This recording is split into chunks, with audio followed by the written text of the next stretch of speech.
அனைவருக்கும் வணக்கம். ரிஷபராசினியர்களுக்கு நிகழ இருக்கும் ஜூன் மாதம் 3ஆம் தேதி முதல் 9ஆம் தேதி வரை உள்ள அடுத்த 7 நாட்கள் என்ன மாதிரியான நன்மைகள் எல்லாம் ஏற்பட இருக்கு, கிரக நிலைகளின் ரீதியாக அமையிருக்கும். பாதகங்கள் என்ன, பாதகங்கள் என்ன? சுக்கிரனுடைய ஆட்சி வீட்டில் சூரியன், சுக்கிரன், புதன், குரு ஆகிய 4 கிரகங்களுடைய இணைவால் அடுத்த 7 நாட்களில் உங்களுடைய வாழ்வில் இவை நடந்தே தீருங்க. எந்த விதியாலும் மாற்ற இயலாது. அப்படி இந்த தருணங்கள்ல கிரகங்களுடைய சஞ்சார நிலைகள் என்ன என்று பார்க்கும்போது, மேஷத்தில் செவ்வாயும், ரிஷபத்தில் சுக்கிரன், புதன், சூரியன், குரு ஆகிய 4 கிரகங்கள் இணைந்து சஞ்சரிக்கிறாங்க. கன்னிராசியில் கேதுவும், கும்பத்தில் சனி பகவானும், மீனத்தில் ராகுவும் சஞ்சரிக்கிறாங்க. இந்த கிரகங்களுடைய சஞ்சார நிலைகளின் காரணமாக மேலும் என்ன மாதிரியான முன்னேற்றங்கள் எல்லாம் உங்களுடைய வாழ்வில் ஏற்பட இருக்கு என்பது குறித்தான முழுமையான பதிவு தான் இந்த வீடியோல நம்ம விரிவா பார்க்க போகிறோம். அந்த வகையில ரிஷபராசினியர்களுக்கு அடுத்த 7 நாட்கள்ல என்ன மாதிரியான சாதகங்கள் எல்லாம் ஏற்பட இருக்கு என்று பார்க்கும்போது, உங்களுடைய ராசிக்கு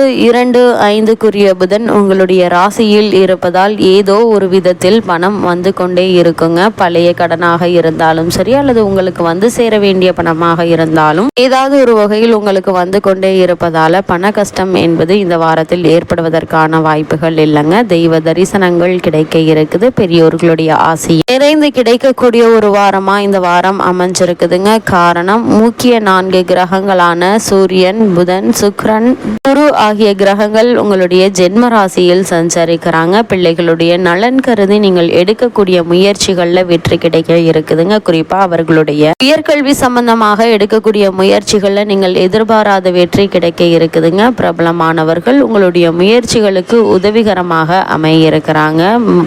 ரிஷபராசினியர்களை பொறுத்த வரைக்கும் இந்த வாரம் என்பது பல நல்ல காரியங்களை செய்து முடித்து வெற்றி காணக்கூடிய ஒரு வாரமாக தாங்க அமைஞ்சிருக்குது. குடும்பத்தில் சுப காரியத்திற்கான முன்னேற்பாடுகள் நடக்குங்க. இவ்வளவு நாட்களாக நீங்கள் மேற்கொண்டு வந்த திருமண சம்பந்தமான முயற்சிகளில் ஏற்பட்டு வந்த தடங்கல்கள், தாமதங்கள் நீங்கி சிறு முயற்சியிலேயே நல்ல ஒரு வரன் அமைவதற்கான சாத்தியக்கூறுகள் அதிகம் இருக்குது. இருந்தாலும் ஜென்மராசியில் குரு பகவான் இருப்பதால ஏதாவது ஒரு வகையில் தடங்கல்கள், தாமதங்கள் ஏற்படுவதற்கான சாத்தியக்கூறுகள் இருக்கு என்பதால் வரனை பற்றி தீர விசாரித்து ஆராய்ந்து அதற்கு பிறகு வரனை நிச்சயிப்பது நல்லதுங்க. புத்திர பாக்கியத்திற்காக இயங்கிக் கொண்டிருக்கும் ரிஷபராசியினருக்கு புத்திர பாக்கிய யோகம் கிடைக்க இருக்குதுங்க. ராசிநாதனான சுக்கிரன் ராசியில் இருப்பதும் உங்களுக்கு சில மறைமுகமான வெற்றிகளை தரக்கூடியதா அமைஞ்சிருக்குதுங்க. குறிப்பா உத்தியோகத்தில் இருப்பவர்களுக்கு நீங்கள் விரும்பியபடி இடமாற்றத்திற்கான முயற்சியை மேற்கொண்டு இவ்வளவு நாட்களாக எந்த ஒரு தகவலும் இல்லாத நிலையில இந்த வாரத்தில் அந்த முயற்சிகளுக்கான வெற்றி கிடைக்கக்கூடிய ஒரு தருணமா அமைஞ்சிருக்குது. அதாவது இடமாற்றம் நீங்கள் விரும்பியபடி அமையக்கூடிய ஒரு தருணமா அமைஞ்சிருக்குதுங்க. ஒருவேளை உங்களுக்கு கடன் சுமை இருந்துச்சு அப்படின்னா அவற்றை அடைத்து நிம்மதி பெறுவதற்கான வழிகளும் கிடைக்க இருக்குதுங்க. புதிய ஒப்பந்தங்கள் கிடைப்பதால லாபம் அதிகரிக்க இருக்குதுங்க. லாபம் அதிகரிக்கும் பட்சத்துல உங்களுடைய குடும்ப பொருளாதார நிலையை மேம்படுத்தி கொள்ள சிறந்த ஒரு காலகட்டமா இக்காலகட்டம் அமைஞ்சிருக்குதுங்க. அது மட்டும் இல்லாம ரிஷபராசினியர்களை பொறுத்த வரைக்கும் இந்த வார கிரக நிலைகளை ஆராய்ந்து பார்க்கும்போது உங்களுடைய ராசிநாதன் சுக்கிரன் உங்களுடைய ராசியில் சஞ்சரிக்கிறாரு. அவரோடு தனாதிபதி புதன் இணைந்திருப்பதால வரவும் செலவும் இந்த வாரம் முழுக்குமே சமமாகவே இருக்குங்க. வளர்ச்சியை நோக்கி அடியெடுத்து வைக்க குரு பகவான்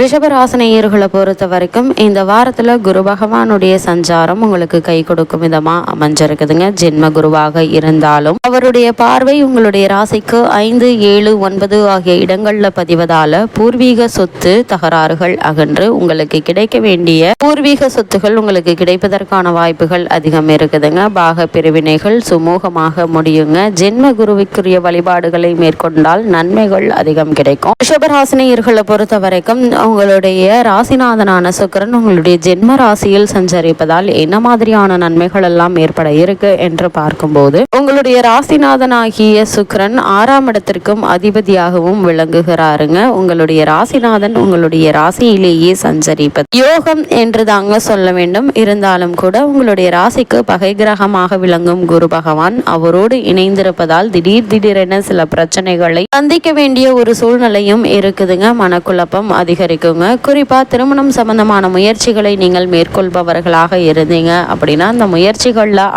சாதகமாக தோன்றினாலும் கூட ஏதாவது ஒரு விதத்தில் தடங்கல்கள், தாமதங்கள், சிறு சிறு வாக்குவாதங்கள் ஏற்படுவதற்கான வாய்ப்புகள் இருக்கு. இதனால் மனக்குழப்பங்களும் அதிகரிக்குங்க. எந்த காரியத்தையும் உடனடியாக உங்களால் செய்ய இயலாதுங்க. ஒரு காரியத்தை செய்யலாமா வேண்டாமா என்ற இரட்டை சிந்தனை உங்களுக்கு அதிகரிக்கும். உத்தியோகத்தில் மேலதிகாரிகளுடைய கெடிபிடிகளும் அதிகரிப்பதற்கான வாய்ப்புகள் அதிகம் இருக்குது. சுக்கிரனுடைய நிலையினால உங்களுக்கு சாதகங்கள் ஏற்பட்டாலும் குருவினுடைய நிலையினால அவற்றில் ஏதாவது ஒரு விதத்துல பின்னடைவுகள் ஏற்படுவதற்கான வாய்ப்புகளும் இருக்குங்க.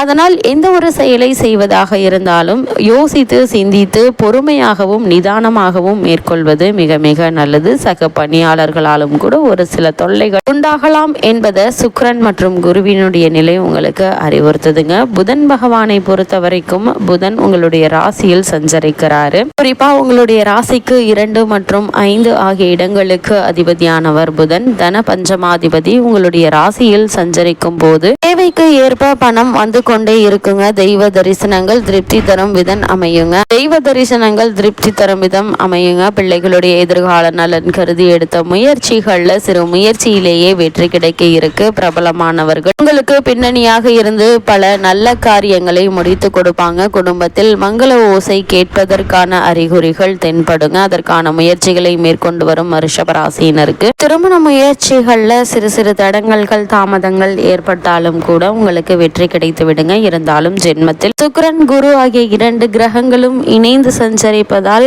வரனை பற்றி தீர விசாரித்து ஆராய்ந்து அதற்கு பிறகு வரனை நிச்சயிப்பது மிக மிக நல்லதுங்க. ரிஷபராசினியர்களை பொறுத்த வரைக்கும் உங்களுக்கு ராசிக்கு விரயஸ்தானமான மேச ராசியில் செவ்வாய் சஞ்சரிக்கிறாரு. மேச ராசிக்கு செவ்வாய் சஞ்சரிக்கிறாருங்க. உங்களுடைய ராசிக்கு விரையாதிபதியான செவ்வாய் விரயஸ்தானத்திலேயே சஞ்சரிப்பதால் இந்த காலகட்டத்தில் விரயங்கள் சற்று அதிகரிக்கதாங்க செய்யும். யாரையும் நம்பியும் எதுவும் செய்ய இயலாதுங்க. கடன் சுமையின் காரணமாக ஒரு சில அண்ணன் தம்பிகளுக்குள் கருத்து வேறுபாடுகள் தோன்றி மறையுங்க. உடன்பிறப்புகள் உங்களை விட்டு விலகாமல் பார்த்து கொள்ளுங்க. பூமி விற்பனையில் ஏமாற்றத்தை சந்திக்க வேண்டிய ஒரு சூழ்நிலையும் இருக்குது. ரிஷபராசினியர்களை பொறுத்த வரைக்கும் பொது வாழ்வில் உள்ளவர்களுக்கு ஆதாயம் தரும் தகவல்கள் இந்த வாரத்தில் கிடைக்குங்க. வியாபாரம் மற்றும் தொழில் செய்பவர்களுக்கு வாடிக்கையாளர்களின் ஆதரவு அதிகரிப்பதற்கான சாத்தியக்கூறுகள் அதிகம் இருக்குது. உத்தியோகத்தில் உள்ளவர்களுக்கு இடமாற்றம், நிறுவன மாற்றம் கூட ஏற்படலாங்க. கலைஞர்களுக்கு வாய்ப்புகள் வாசல் தேடி வருங்க. மாணவ மாணவிகளுக்கு நினைவாற்றல் அதிகரிக்குங்க. பெண்மணிகளுக்கு சேமிப்பு உயரும். திடீர் பயணங்கள் உங்களுக்கு தித்திக்க வைக்கும் என்பதையும் கிரகநிலைகள் அறிவுறுத்துது. இருந்தாலும் என்ன மாதிரியான விஷயங்கள்ல நீங்கள் கவனமாக இருக்க வேண்டும் என்று பார்க்கும்போது செவ்வாய் உங்களுடைய ராசி 12ஆம் இடத்தில் இருப்பதால் விரயம் அதிகரிக்குங்க. யாரையும் நம்பியும் கடன் கொடுக்க வேண்டாங்க. வாங்கிய இடத்தை விற்கும் தேவையும் ஏற்படலாம். சகோதர உறவுகள்ல கருத்து வேறுபாடுகள் இருப்பதால கவனமாக இருங்க. பூமி அல்லது மனை கட்டி விற்கும் போது நிதானம் கடைபிடிங்க. குரு சுக்கிரனோடு இணைந்திருப்பதால மனக்குழப்பங்கள் அதிகரிக்கலாங்க. மேலதிகாரிகளுடைய கெடுபிடி உங்களுக்கு அதிகரிப்பதற்கான சாத்தியக்கூறுகள் அதிகம் இருக்குது. ரிஷபராசினியர்களுக்கு கிரகநிலைகளின் ரீதியாக கூறப்படும் பரிகாரம் என்ன என்று பார்க்கும்போது பிரதோஷம் அன்று அவசியம் சிவாலயம் சென்று நந்தி அபிஷேகம் தரிசியுங்க. நல்லது நடக்கும், நல்வாழ்வு கிடைக்கும்.